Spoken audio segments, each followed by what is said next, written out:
ఋతువులు మారుతున్నాయి, కార్తులు వెళ్లిపోతున్నాయి. కనుచూపు మేర చినుకు జాడలేదు.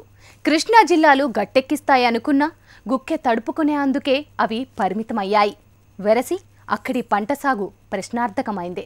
పచ్చని పంట పొలాలతో అలరారే ఆ జిల్లాల్లో ఇప్పుడు అక్టోబర్ పూర్తవుతున్నా చుక్కనీటి జాడలేదు.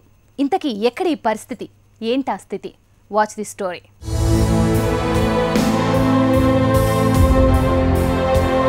నెల్లూరు జిల్లా. ఈ పేరు చెబితేనే పచ్చటి పైర్లు, ప్రశాంత వాతావరణం, ఎటు చూసినా కలకలలాడే జలాశయాలు, నిండు కుండను తలపించే నీటి వనరులు. రాయలసీమ జిల్లాలో ఎక్కడ చినుకు రాలినా పరుగు పరుగు వచ్చి సోమశీలకు చేరుతోంది. శ్రీశైలం నిండినా పోతిరెడ్డిపాడు నుంచి గంగా జలాలు పరుగులు తీస్తాయి. ఇలాంటి జిల్లాలో ఇప్పుడు గుక్కెడు నీటి కోసం ఎదురు చూడాల్సిన దుస్థితి ఏర్పడింది.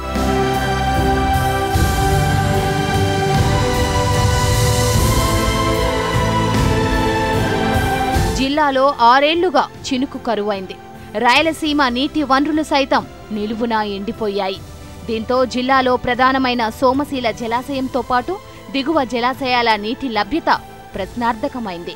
సహజంగా ఈ జిల్లాలో వర్షాభావ పరిస్థితులు నెలకొన్నా కడప, కర్నూలు, అనంతపురం జిల్లాల్లో కురిసే వర్షాలతో, పెన్నా నది ఉపనదులు, శ్రీశైలం వరద జలాలతో జిల్లాలో డెల్టా సాగుకు డోకా ఉండేది కాదు.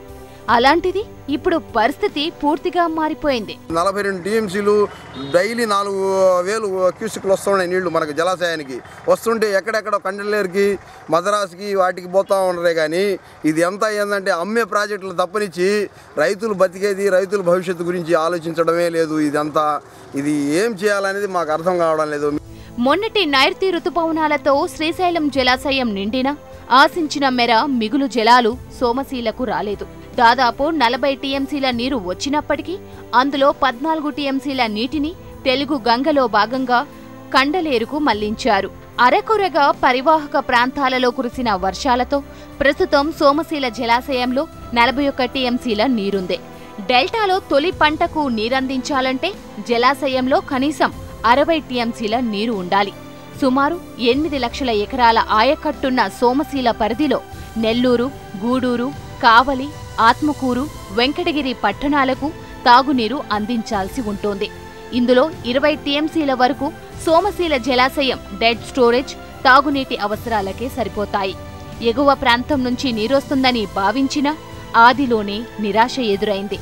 ప్రస్తుతం అక్టోబర్ మాసం పూర్తయి ప్రధానమైన చిత్తా, స్వాతి కార్తెలు వెళ్లిపోయినా చినుకు జాడలేదు. దీంతో నెల్లూరు డెల్టాలో తొలి పంట సాగుపైన సందేహాలు మొదలయ్యాయి. ఇప్పుడు నార్మల్ టైం వచ్చేసింది. టైం వచ్చినా కానీ ఎవరు పట్టించుకోవడం లేదు. ఆఫీసర్లు కానీ, నాయకులు కానీ దాని నుంచి ఇప్పుడు చాలా ఇబ్బందుల్లో ఉన్నాం. మేము తొందరగా వదిలి మాకు ఇస్తే మేము పైరు పెట్టుకొని మాకు జీవనాధారం ఇదే. ఎక్కువ వాటర్ ఉన్నది అనుకోండి టోటల్ ఆయకట్టు ఇస్తారు. తక్కువ వాటర్ ఉన్నది అనుకోండి దాన్ని కొద్దిగా ఆయకట్టు టైల్ ఎండ్లో కట్ చేసి ఇస్తాము. అట్లా ఏమి ఇంత ఉంటేనే ఇవ్వాలనేసి అట్లా ఏం లేదు. జలాశయంలో ఉన్న నీటితో కనీసం నీటిని నారుమళ్లకు విడుదల చేయాలని రైతులు కోరుతున్నారు. అయితే లభ్యత లేకుండా నీటిని విడుదల చేస్తే పంట దేవుడెరుగు, సాగునీటి ఇబ్బందులు కూడా తలెత్తుతాయని అధికారులు భావిస్తున్నారు. దీంతో నెల్లూరు జిల్లాలో ఈ ఏడాది తొలిసారిగా మొదటి పంట మీద అనుమానాలు వ్యక్తమవుతున్నాయి.